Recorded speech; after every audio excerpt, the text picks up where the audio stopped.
Hey there, and welcome to the review of the Stargate franchise. In these podcast episodes, we'll be reviewing from the perspective of me, Layla, an avid fan of all things entertainment, and shall we say diverse perspective, for I identify as a cisgender queer woman with a physical disability who is also a licensed cognitive behavioral addiction and developmental psychologist who herself has complex PTSD, and also I'm an astrologer novice to boot, for I do believe it is all connected. To then also be born into a dysfunctional family unit, you can imagine it's been a life filled with some quite transformative experiences. What better way to utilize this unique combination of strengths to share them with the world? And that is the goal of this whole enterprise, sharing and caring. Currently, the episodes are still just reviewed by me, myself, and I, for one, am madly interested in what all y'all think about the following. So, as I believe the arts are humanity's greatest gift, for it allows us to experience and tap into the realm of infinite possibilities, let's get started.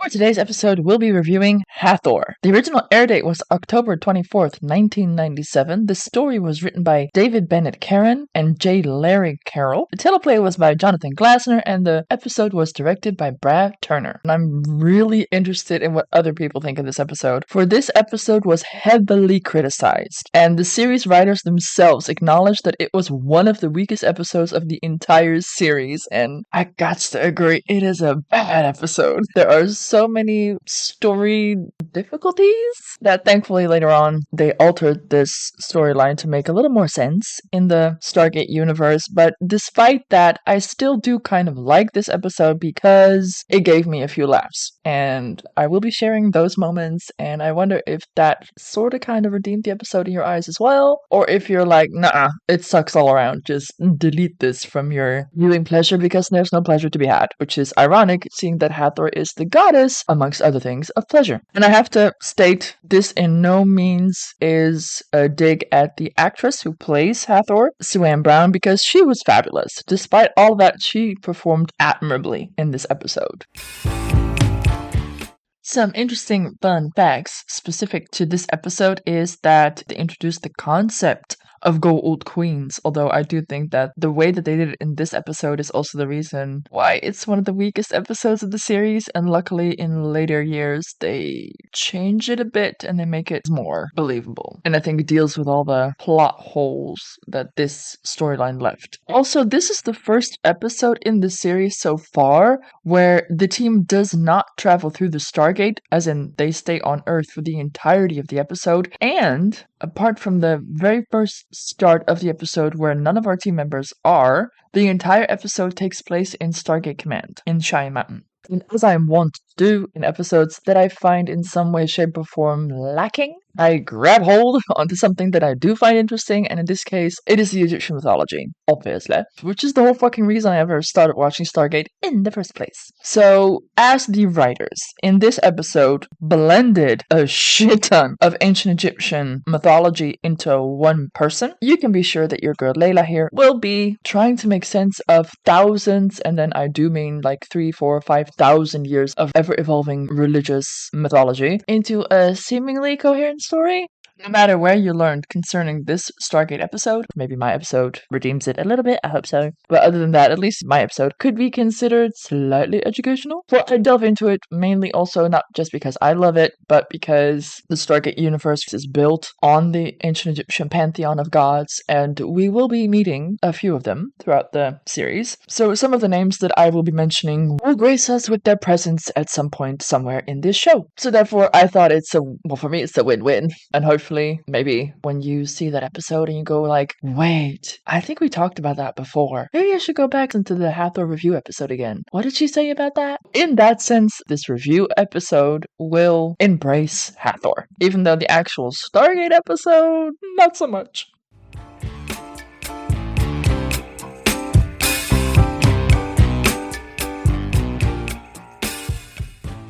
As per always, the episode starts off with the MGM lion roaring. The opening scene of the episode might cause the viewer to go like, wait, I thought we were watching Stargate. For the first image of the episode is the Mayan temple pyramid, the Chichen Itza, which by no means has anything to do at all with ancient Egyptian civilization, religion, pantheon of gods, nothing. And yet, as they go into a chamber inside Chichen Itza, our little Daniel gets redeemed, for they are about to discover that the ancient civilizations on Earth were indeed connected. For within this Mayan temple, they find an Egyptian sarcophagus. It is interesting that they do seem to know of Daniel, including that he was left right out of academia for his preposterous ideas, claiming a connection between various ancient civilizations. I would say that this proves Daniel squarely in the I fucking told you so column. Right before they get the chance to tell the world and give Daniel the credit that he is due, they awake Hathor and are killed for their efforts. Interesting to note in this scene is she awakens and apparently speaks perfect English, but wouldn't she have spoken ancient Egyptian as Ra did in the Stargate movie? Especially after we learn that she slept in that sarcophagus for a minimum of 2,000 years. So even though she is in Mexico, it would have made more sense for her to speak Proto-Mayan,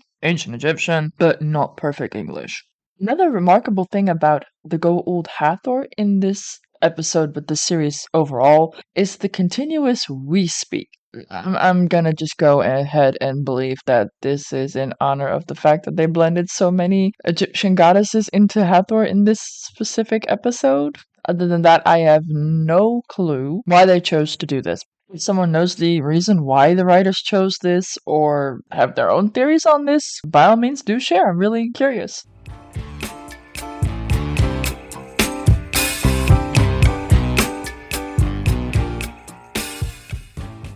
Next, we see the sarcophagus in the gate room with the team and General Hammond, and one must ask, why did they put the sarcophagus in the gate room? Was the only room big enough? How did they even get it in there, as it is many, many, many miles underground, and it definitely won't fit in the elevator? A question many more seem to have asked, including and raising the infinitely more important question, however did they get the gate in there in the first place? And I am not going to spoil it, for it will be answered in an upcoming episode in a wonderful way. So if you want to know how they did that, stay tuned. Immediately noting their calm demeanor, we quickly learn that they only know of the sarcophagus and not the Lady Gould found inside of it, which seems to otherwise have been an omission of epic proportions. I'm guessing that after she murdered those archaeologists, she didn't stick around. As the team and General Hammond are discussing the similarities between this thing and the one that brought Daniel and Sharae back to life on Ra's ship in the movie, something that I will come back to in a minute, makes you realize that O'Neill and Daniel are the only ones who actually truly know what this thing is. Well, them and Teal'c, of course. Though Egyptian buff that I am, I gotta say it looks nothing like the actual ancient Egyptian sarcophagi. Personally, I like the real ones better. They're a lot more imposing and massive. This one's a little too flat and shiny, but for a TV show, it's not bad. It certainly draws in the eye, and I do think that it's a nice concept of them turning its symbolism into a healing tanning bed, or a revival box would be a better descriptor. And that is also where I stumble a bit. Because Daniel says this is the same device that brought me and Sharae back from the dead. And I'm like, near death, yeah, but dead, no. For then we go into the whole zombie / whatever afterlife principles one holds true, and I'm sorry, but I just cannot get past the distinct difference of a soul and reanimated tissue. You could say the brain takes time to fully die off after the heart is stopped or when anything but the brain is gravely injured, and after 3 to 4 minutes there is brain damage, but it has been discovered that the brain slowly dies off over the course of hours, sometimes days after someone is pronounced dead. So I'm considering that that is the window of opportunity where this healing tanning bed can be used for revival purposes, as in someone isn't fully dead, but someone who is completely dead or the brain is completely damaged to the point of no repair, you're dead. And then the enhanced healing capabilities and possibilities of the Goa'uld sarcophagi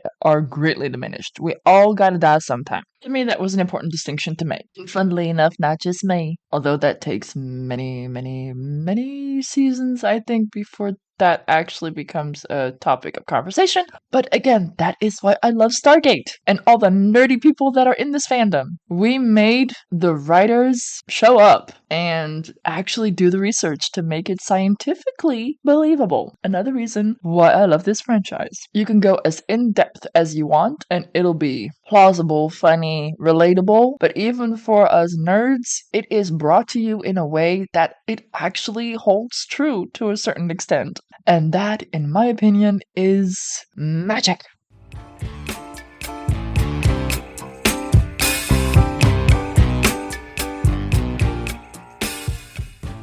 As they are discussing the sarcophagus, an airman comes in to inform the general that there is a lady up top, stating she knows that the Stargate is there. This piques their interest enough that they invite her into an isolation room where Colonel O'Neill, General Hammond, and Daniel go check it out, which is a bad idea as the lady puts the whammy on 2 out of the 3 men in like 5 minutes flat? And okay, I have a lot to say about this one particular scene. For one, what the fuck happened to her hair? It is badly or hastily done. Her bangs are completely disturbed. Luckily, they correct this later in the episode, but no matter how much time there is between re-watches, this continues to annoy me throughout this entire scene. Also, at the start of the episode, she has bright baby blue eyeshadow and clear blue elements on her headdress, yet later all these blue accents are gone. She even arrives at the mountain without any makeup on, and later on in the episode, she suddenly has some eyeliner and lipstick back on. Surprisingly, they kind of seem to lack consistency in this main guest star of the episode, where, like, previously I called them out on a storyline not adding up, and then when I rewatched it and checked it, I was like, oh no, they did it right. Oh yeah, sorry, my bad. They were so good at that. But in this episode, were they on a time constraint? Like, what was the reason that no one fixed her bangs in that scene? Why she suddenly showed up without any makeup on, and then later in the episode, she continues to don multiple outfits. Her makeup continuously changes. That just, as a show that usually was on top of this, surprised me in this episode. Hathor seemed smart enough to turn off her Goa'uld voice, yet she keeps speaking in the we. Another thing of note is that General Hammond stops Daniel from revealing that Ra is dead, not let alone that they were the ones that killed him. But when interrogating Hathor, it's initially Colonel Jack O'Neill who starts mentioning the monk buddies of Daniel on Chulak, which, hello, breach of confidential information. And so is Daniel's response in saying it's also Abydonian if this lady wasn't who she actually, turns out to be. Both of those remarks are complete breaches of confidentiality. At this point in time, they all believe that she is loco. It's the wackadoodle bunny thinking that she is the ancient Egyptian goddess Hathor. Little do they know that she is actually the Goa'uld who embodies the persona Hathor. That this isn't just someone who lived it, this is someone who lived it and also happens to be a Goa'uld. Apart from that, it's interesting to note that while conversing, they briefly tackle the wackadoodle history. In the thousands of years of religion, Hathor was once both the wife and described as the daughter of Ra, and the incestuous creepo factor is off the charts in the ancient Egyptian pantheon. Yeah. And in the episode, they quickly move past that, but still honor the history, yet choose not to linger too long on that little wrinkle. Let's call it a wrinkle. When I delve a little more deeply into that, you will notice how much. And yeah, ew. And seeing that it concerns mythological beings and not necessarily actual people, but they were gods, and what kind of example are you setting? No matter how you spin it, it's creepy, but I choose to look at it as an hypothetical and that it was just a lot of ever-evolving religion adapting and merging and blending, and I mean, we get into it a little later, so I wonder how y'all deal with this. Because it's not just in the ancient Egyptian pantheon where incest apparently is a big thing and a normalized thing, which I find more disturbing. But like I said, we'll get back to that later. Daniel's brief description of her to O'Neill and Hammond perfectly lays the foundation for O'Neill's joke of Hathor being the goddess of sex, drugs, and rock and roll. And it's a nice touch, though a tad short-sighted and a little cheapening of who Hathor represents. I mean, she was the goddess of women, love, beauty, music, dance, fertility, and pleasure. The Greeks identified her with their Aphrodite. And also something that does not at all come up in this episode is that Hathor is often depicted wearing a headdress of cow horns with a sun disk between them, or as a cow or a lioness. All of these embodiments of Hathor have no place in this Stargate universe as of yet. which is a great shame, for Hathor was worshipped across ancient Egypt and Nubia, from royal temples to domestic family altars, and she was one of the most important divinities in the ancient Egyptian and Nubian pantheons for many thousands of years. I was a little disappointed that they were so dismissive while they wrote the entire franchise around the ancient Egyptian pantheon. When I researched, they earned back their props for me, for it turns out that the Stargate franchise has actually written their own very extended history on Hathor, particularly for their games, namely the Fantastic Frontiers Stargate Season 1 for the Stargate SG-1 role-playing game of 2003, and they also mention Hathor in Stargate SG-1 Living Gods Stargate System Lords, so if you want to learn more about the Stargate SG-1 interpretation of the Goa'uld Hathor, go check that out. When I learned this, I was like, I'm sorry, what? There's like a D&D Stargate style version out there? How did I not know this? This is for real, like the greatest fandom ever. Well, one of the greatest. I'm sorry, Supernatural has you beat there, at least for me. With the whole family don't end with blood, and the charities, and the always keep fighting, and random acts of kindness of it all. I mean, we got Guinness World Records, people. We even got our own star, thanks to Misha Collins. But we were talking Stargate, sorry. There's room in my heart for both of you.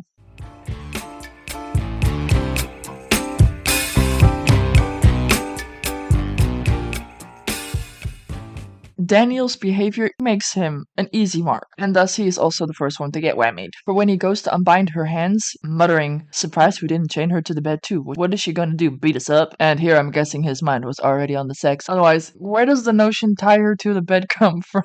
Are we living a secret fantasy there, Daniel? Also, like, dude, never underestimate your opponent. Now she can get close enough to put the whammy on you as a way of thanking you. And another thing about this scene was that her speech, though it's not in her Goa'uld voice, is still very Goa'uldish, meaning packed with some serious condescension. Kneel before your goddess, hello. And another clear red flag in my eyes is that she uses the word chapa'ai. That is another dead giveaway, for that is a Goa'uldish word for the Stargate. I mean, hello, all the clues were there, people. Disappointing. Now, with her claim to be the mother of all pharaohs, is of course hinting to her queen bee, or in this case, maybe more of a queen S for symbiote, or L for larva, or M for maggots. And like here, I'm gonna delve into the mythology of it all. For all the things that is attributed to her or that she herself mentions, including this mother of all, blends the Egyptian mythology of pretty much all the goddesses into one persona. For instance, the described traits and history are those of Tefnut, Sekhmet, Isis, and Hathor combined. And now, for those interested in how, what, where on these mythological tales, here's a lowdown of all things concerning the ancient Egyptian pantheon. It's a bit of a doozy, as it is derived from thousands of years of mythology, coupled with a shit ton of incest, so be warned. I'm gonna try and tell it in a way that makes some sense, but keep in mind this is thousands of years of ever-evolving religion, so I hope you can make some sense of it, even if it's just a little icky with all the incest. But let's try and look past that for a bit, as it's not actual incest, but just awkward storytelling of mythological something, I guess, due to the limited players on the board. I mean, I chose to do this in depth because these names are gonna keep coming up. For the Goa'ulds have embodied mainly the ancient Egyptian pantheon, and although the writers clearly didn't care very much about blending and rewriting history as far as this can be seen as history, and it may not necessarily be relevant in telling a good story, which, granted, but me, as an avid ancient Egyptian fan, I'm gonna be calling them out on it. So, okay, let's kick it off.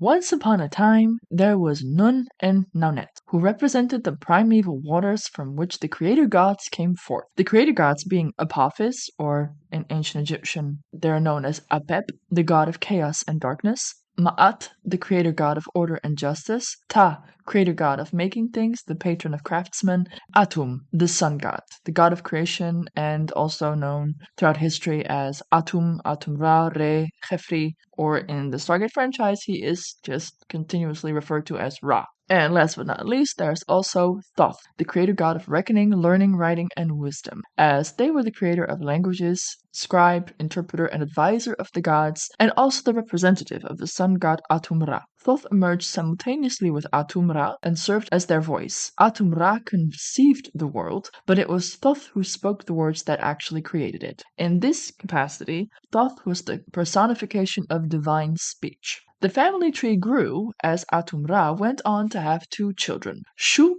and Tefnut.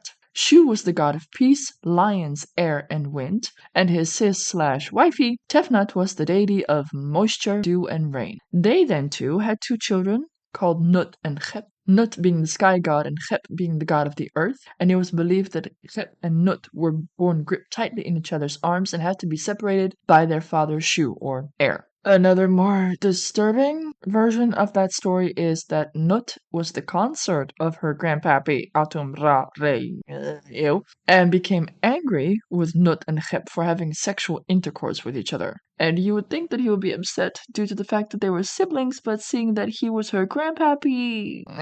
Anywho, he commanded his son, the air god Shu, to separate the siblings/lovers. And like I said, the ick factor is off the charts here. But I think that is what you get when you're all born from the same being. You're related. Which is also the reason why that story of Adam and Eve and their offspring, and like at the ending of Noah with his family on the ark, always creeps me out a little bit, because it would mean that we are all related. So basically what all of these myths, tales, whatever, are saying is that we are all the product of extensive, in-depth, endless rounds of incest. And at what level does it go extra bad? For we all know that inbreeding results in a greater risk of producing offspring with severe congenital birth defects, and we are therefore warned against it. But how is it then that we are not all grossly disfigured, or, more logically perhaps, have died the fuck out millennia ago, seeing that we're all just a steaming pile of incest? But that is a tangent inside a tangent, or a brain fart within it. Well, it's not necessarily a brain fart, as I do hope this is a more of an educational exposition and less of a brain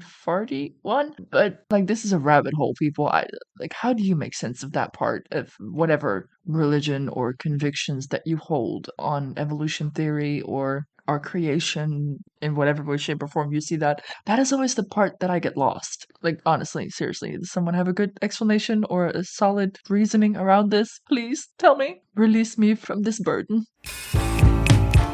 Moving on. The god Thoth then felt sorry for Nut and Chep, and created 5 extra days in the calendar of 360 days that were not subject to Ra's curse of separation. According to most myths, during this time Nut bore 4 children: Osiris, Set or Seth, Isis, and Nephthys. Set married Nephthys, and Osiris married Isis. Osiris became the god of agriculture, writing, and the arts, and is said to have transformed humanity from barbarism to civilization. I think probably the best known of all the ancient Egyptian myths is that of Osiris and his jealous brother Set, as Set murdered his brother by tricking him to get into a beautifully adorned wooden box, and subsequently threw said box with bro in the river Nile. To make sure Osiris couldn't be revived, Set then chopped Osiris's body into 14 pieces and scattered Osiris's remains all over Egypt. With the help of her sister Nephthys, Isis searched all of Egypt to find each part of Osiris, and she collected all but one: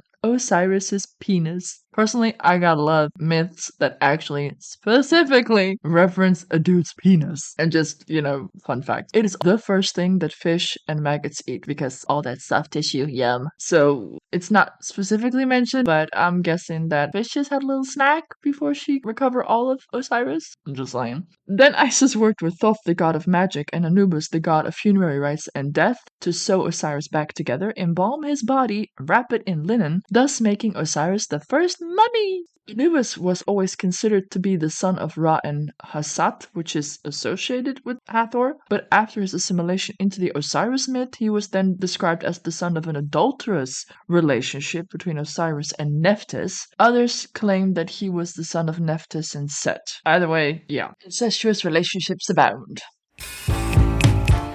Isis could use her magic to resurrect Osiris for 1 day and 1 day only, and after they copulated, which you do for that 1 day, of course, Osiris passed on into the afterlife to rule as king of the underworld, thus shifting Anubis' role from being the primary god of the dead to a subordinate position to Osiris when he became ruler of the underworld. Anubis became the god of mummification and the guardian of tombs, while Osiris assumed the role of the ruler of the underworld and judge of the dead.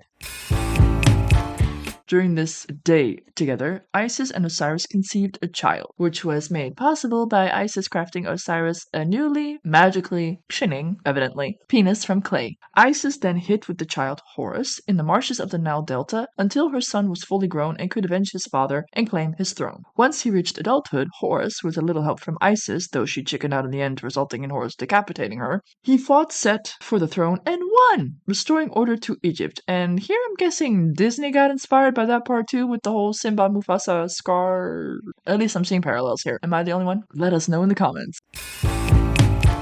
To wrap it up, Horus became the god of the sky and kingship. His animal persona, the falcon, was seen as the protector of his earthly incarnation, the pharaoh. Set became the god of chaos, violence, and storms, and it was Thoth who judged the battle between Horus and Set, restoring Horus's lost eye, and giving Isis the head of a cow after she had been decapitated by Horus. So it was a big-ass giant family affair. And here I thought my family dynamics were buckets full of crazy.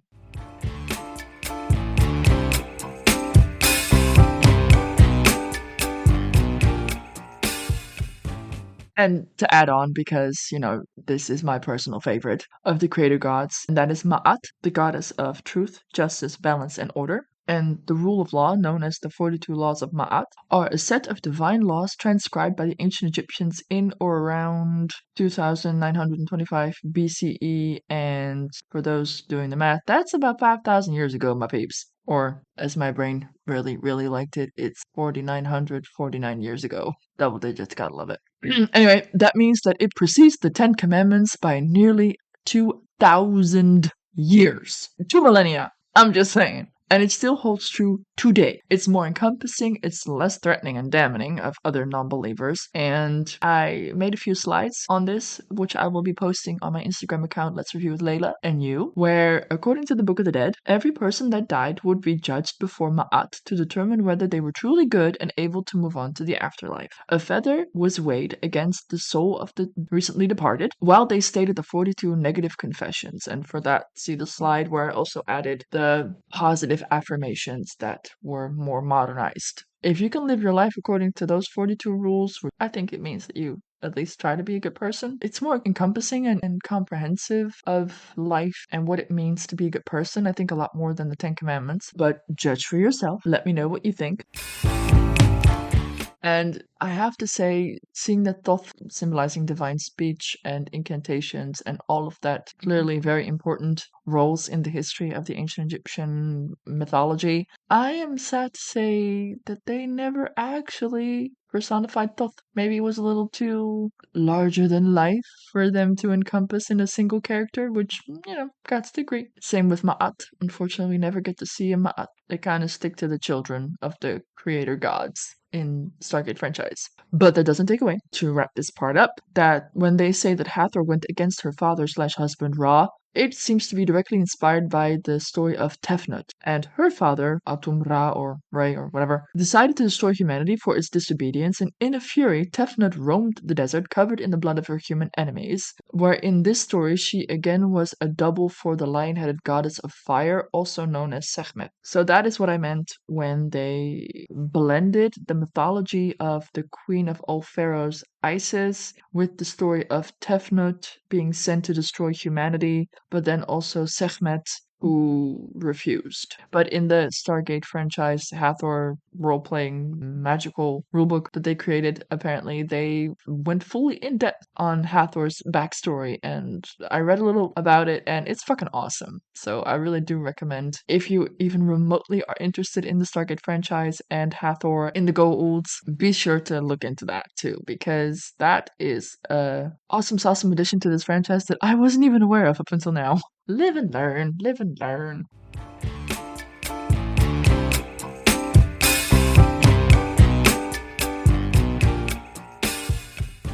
Then back to our regular scheduled programming. After Daniel got whammied, he uses his supposed expertise to now also sway Hammond to get whammied as well, as he urges Hammond to play into her delusions, allowing Hathor to now breathe on his hand as well. But not before the hilarious moment where she addresses Hammond with "you with the crown of marble," having the men exchange looks, allowing O'Neill to say she might mean you, sir. And that just all of it golden. One of the reasons why I find this episode, at least in that sense, redeemed. It made me laugh. After General Hammond and O'Neill leave, Daniel is left alone with her, and now she does reveal her Goa'uld nature to Daniel, and he is clearly under her spell because he seems completely unfazed by this. He now reveals that it was them that killed Ra, and she wishes to celebrate and starts to undress. Daniel is once again about to get lucky. I mean, she is the goddess of pleasure after all. I do find quite interesting that in this franchise, it's all about Daniel's love for Sharae, but also it's been, what, now 14 episodes, and he's already got lucky multiple times, and we do not hold it against him because every single time it was basically without consent or like straight up assault, like it is here, and we don't talk about it. I'm talking about it now, obviously, because this is apparently so very normalized that this is seen as something that is laughable and acceptable when no, it really isn't, or it shouldn't.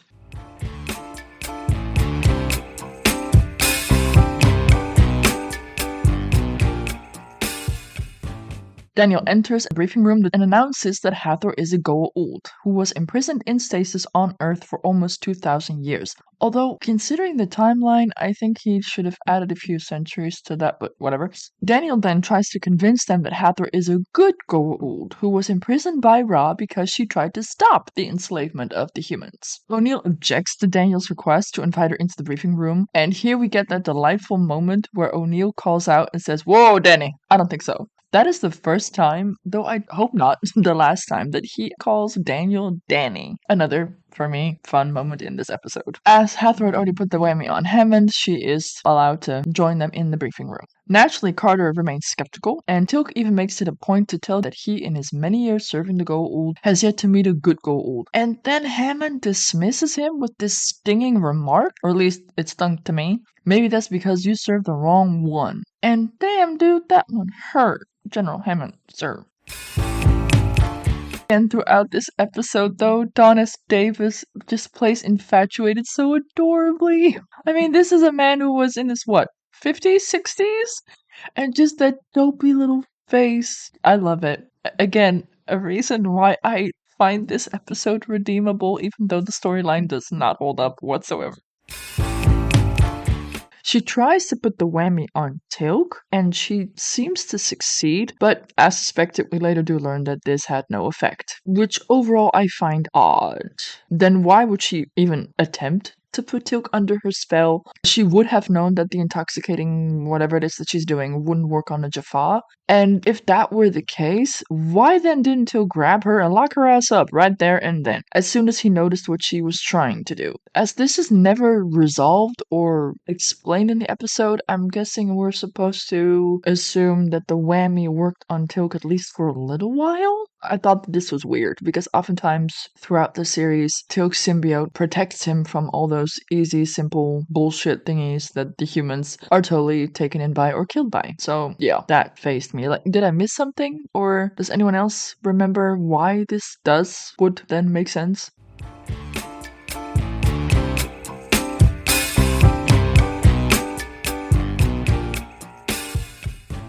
Apparently, Hathor is not an equal opportunity instigator, for she doesn't even try to put the whammy on Carter, who she does call an exceedingly beautiful woman. That moment is awkward, yet oddly funny, adorable even, maybe, a little, especially seeing that Carter says, "Yeah, you too." How they kept straight faces, I have no idea. But that was more of a what is happening moment that was slightly funny instead of, just flat out funny like the earlier moments. I don't know. Just it's still every time I watch that scene, that moment, I'm like, it's funny yet weird yet I'm not feeling it. I don't know why. Does anyone share that feeling or understand that feeling better than I'm here not trying to properly, fully am able to explain?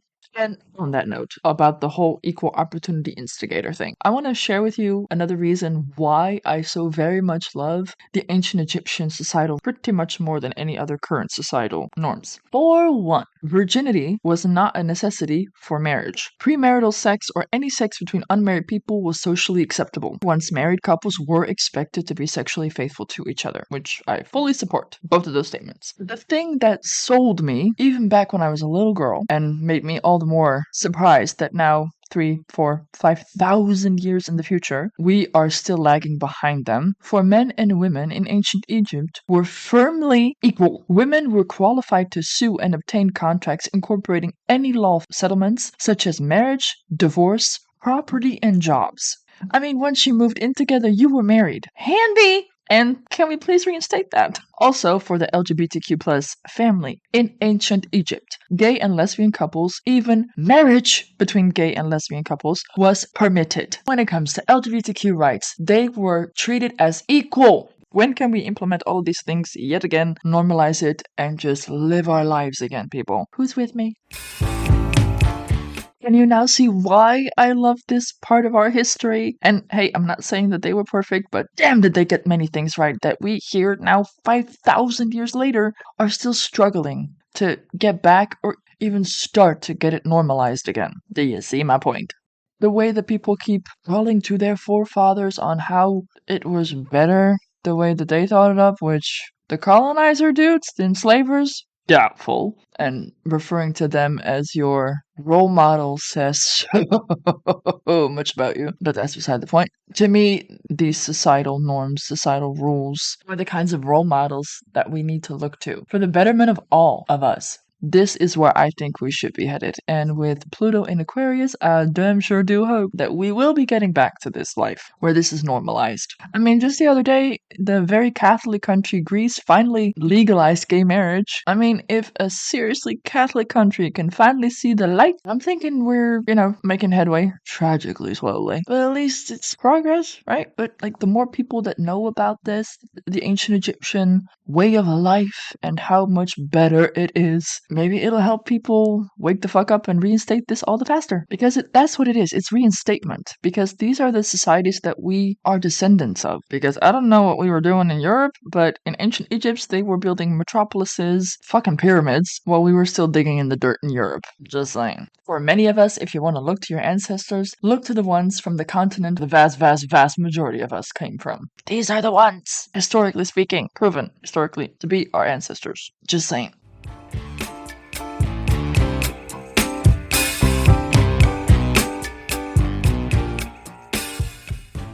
Back to the episode. Daniel learns that Hathor and others like her create the Goa'ulds to make more Goa'ulds using his seed, and yes, they do the nasty. Although not on screen. I mean, of course, hello, it's still a PG-rated, family-friendly show, but still, like, once she tries to make more Goa'ulds with Daniel's seed, he starts to resist a little, but he's still no match for her. Which is again something in this episode that is totally not addressed at all. Daniel was sexually assaulted. And this is the second time. Like, we've had O'Neill in Brief Candle, we now have Daniel in this episode, but it's never addressed. But this is why now 25 years later we are reviewing this and are addressing these topics, because yes, men can also fall victim to being sexually assaulted by men or women, and that is not okay.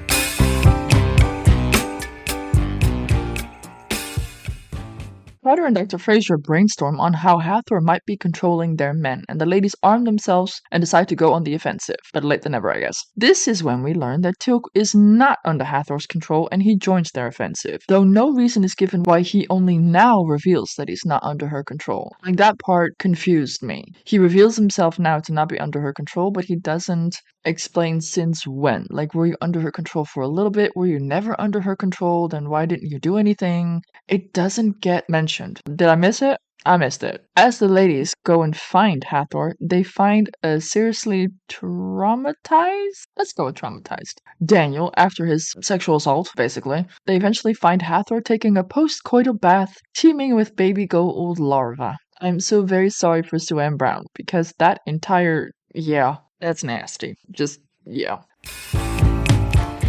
After the ladies are captured, again, there's this scene that I kind of sort of do like. I don't really want to say out of character, but it kind of felt a bit out of character. Maybe it was just to see Carter with other women, and that brought out her little sassy against the patriarchy attitude. I do really like that moment where she says, Mama said there'd be days like this. They figure out that the men are all hormone-driven, libidinous, love that word, which now allows the ladies to use their exceeding beauty to seduce the sex-drunk idiots into freeing them and having Carter say, why do I feel like I'm in a Women Behind Bars movie? This episode allowed for some girl time. I really wonder if Amanda Tapping experienced that as such, because she spent most of her days in the show with 3 men. I love her because that means that she, can clearly stand her ground. Otherwise, like, how do you survive working intimately for so long with 3 men? And apparently Daniel Michael Shanks and Till Christopher Judge were besties and had a lot of fun on set. And I mean, you can see in the TV show that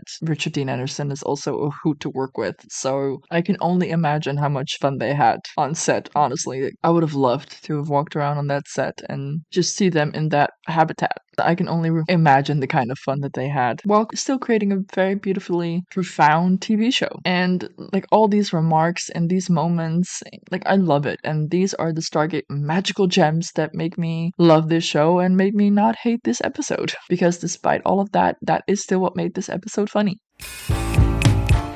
Another new development on the whole Goa'uld Jaffa, how did they come into being? We see that Hathor turns O'Neill into a Jaffa as she pulls a Janet Jackson, the nippy slip, if you know, you know, and reveals this Goa'uld device thingy underneath her gown that can apparently turn humans into Jaffa. And on the one hand, it's like, oh, so that's how they do it. On the other hand, later we learn that there are millions upon millions upon millions upon billions of Jaffa. Are you telling me that you do that with every single person? Is that what they did to Raya? Like you reach a certain age and then they hold that thing over your belly and boom, you're a Jaffa? I guess so, but weird. And okay. Like these are one of the questions that arose during this episode that wasn't ever fully explained or ever returned to. Like we learn how the Goa'ulds are made or spawned, both in this episode, which doesn't hold up in later episodes when they completely change the whole queen bee of it all. But this is the only ever explanation on how Jaffas are born/created, I think. Right? If I'm wrong, please do let us know in the comments.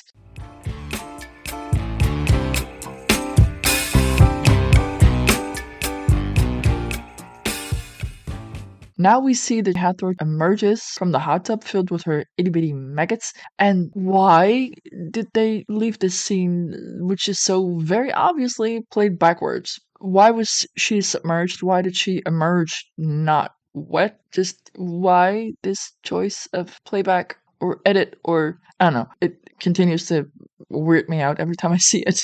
She now places an O'Neill inside of the hot tub where the others overhear that she turned him into a Jaffa and soon a larva will mature enough to enter his womb, finalizing his transformation to a Jaffa. She then conveniently leaves, allowing Fraser and Carter to save O'Neill, rummaging around his womb to check that nothing swam in there, with delightful sound effects. And as soon as he's free and clear, they decide to use that oh-so-handy sarcophagus in the gate room to heal O'Neill back to his pre-Jaffa state. And of course, having such a device on hand is just way too convenient. And soon after O'Neill is healed, they devise a setup which allows them to destroy the sarcophagus. But not before O'Neill's healed, of course. And Carter, doing her due diligence, inspects O'Neill's abs, checking that he is back to full human status, with her saying, wow, that's a miracle, and O'Neill seemingly having completely spaced out on all that has happened since he got drugged. He thinks she's referencing his abs and hilariously responds with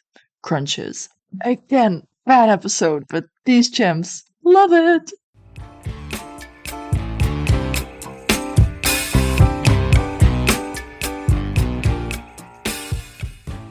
And now where the episode again turned, I found, stupid and a little misogynistic. For only now does Carter learn that the base also stores tranquilizer guns. And Yes, that would make sense, especially when your own people are duped and you don't want to actually, kill them. With these tranquilizer guns, they now suddenly quite easily retake the entire base. And here I do like that they have O'Neill say, "This is the military, we always have more than we need. Your tax dollar at work." And just to remind all of y'all, this was filmed in 1997. So this was clearly, even back then, known. And realize that this is before 9/11. This is before the war on terror, where they only added a shit ton more military budgets. So this is a persistent problem that we continuously choose to normalize, but I do appreciate it that despite the whole misogyny of it all, they have O'Neill reference this. Clearly, the writers also had this opinion that this is just not okay, people. Going from fiction to nonfiction, this is one of the things that,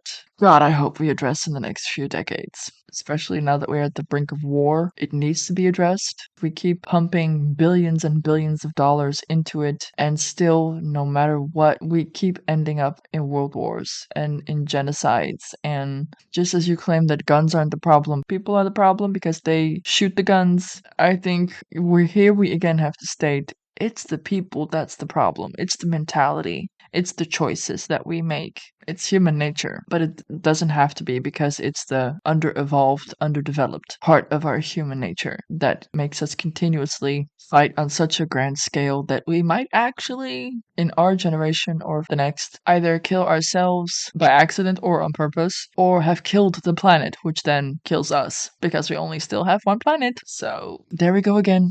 Existential exposition. Sorry. Back to the episode.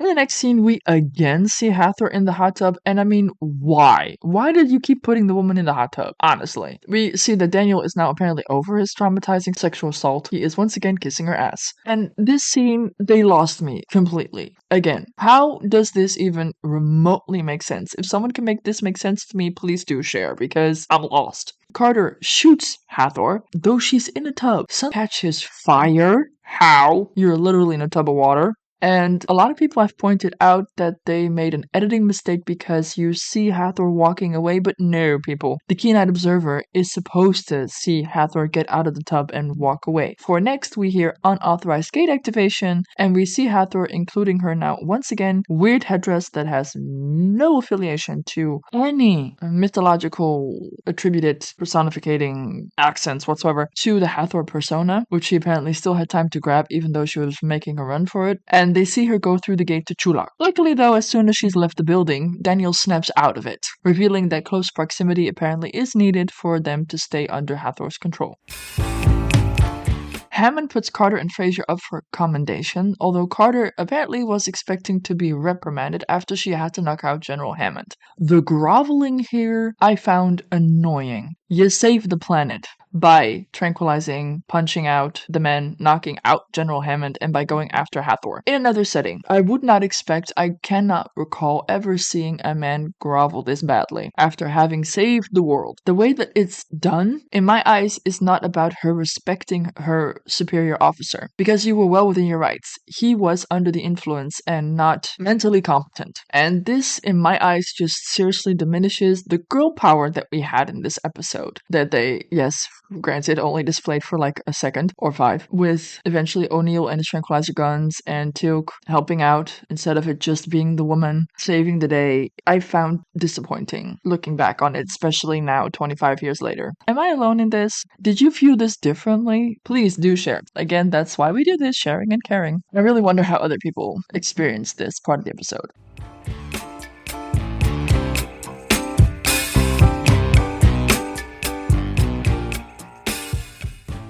As you can clearly tell, once I don't particularly like an episode, I derail a bit. In this case, digging into the mythology or something else in an episode that I could easily instead expand on. So, in doing so, I do hope that these derailments offer some additional, possibly educational value to the review, or if it's just, endless rambles, skip past it, I guess. Like, does this add anything to you, or did it diminish the episode? Let me know in the comments, and let me know what you thought of the Stargate episode, what you thought of my review episode, just what are your thoughts on all of it. We are here for it.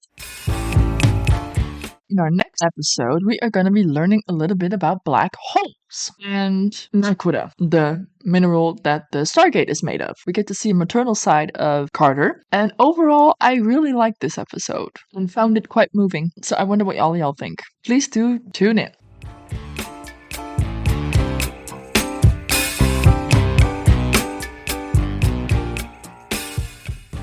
For additional reviews and content on a variety of subjects in addition to this franchise, come check out our podcast channel, as well as our Instagram account, Let's Review with Layla and You. For additional in-depth content, as well as provide us with a place for reciprocation where we can all share and exchange our ideas, thoughts, and whatever else we feel like sharing with the world. So come meet up with me, myself, and I, drop a comment, give us a follow, and come share what y'all think.